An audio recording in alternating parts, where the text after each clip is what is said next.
Brazil now is with China. That's in our own hemisphere. We used to have something called the Monroe Doctrine. Let me read you a list, Sean.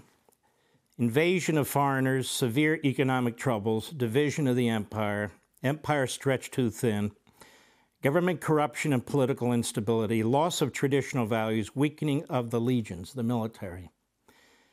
That is what combined to destroy the Roman Empire. The Roman Empire lasted 1,000 years. We're not even close to 1,000 years. Every one of those 7 or 8 issues is something we are confronting today. And Rome fell in 476 CE of its own weight. We have something going on in this country that we've never had before. We have a Marxist revolution that is destroying us from within while the enemy gathers abroad. And there is an axis of powers against us right now. It's China, Russia, Iran, and North Korea. This is no joke.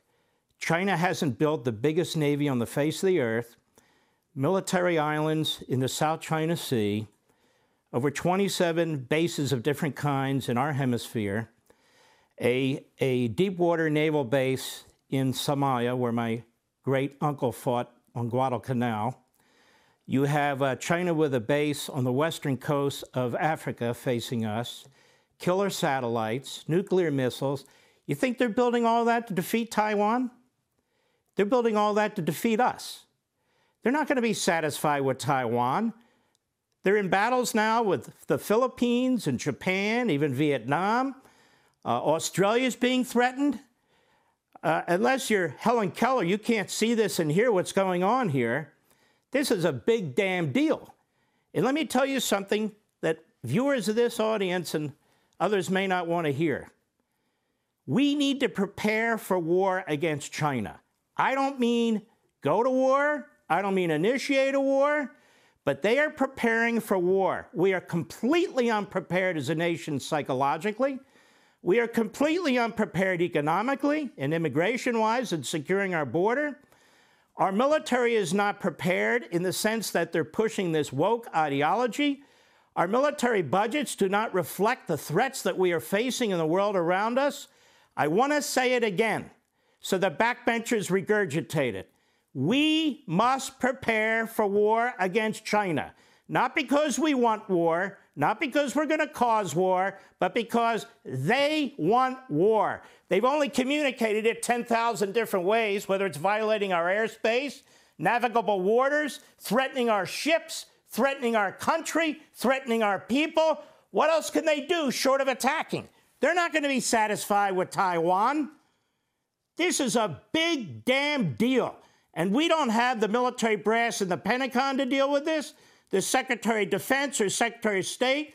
We've never been so weak. That's what Xi sees. He sees what I see. He sees what the rest of the damn world sees. This is no joke. When you have the French, this guy, what is he, Vichy France? This guy stabs us in the back, Macron. Lafayette, remember Lafayette? He helped us during the Revolutionary War. He defied the monarchy. He joined Washington. He led the Battle of Brandywine. He got wounded. He was with us. The French helped us at the end of the war. Here's France, where we sent GIs to Europe to liberate France. And many of them died. And look what this bastard does to us, the president of France.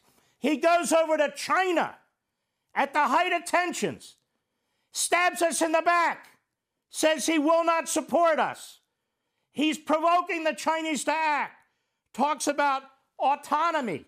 You can stick your autonomy, France, as far as I'm concerned. Joe Biden gets elected, putatively anyway. He's Mr. Diplomacy, tells the world we're back. Mr. Globalist, Mr. Experience. Let me tell you something. He's dragging this country into depression. He's dragging this country into war, not because of what the isolationists say, but because of the opposite.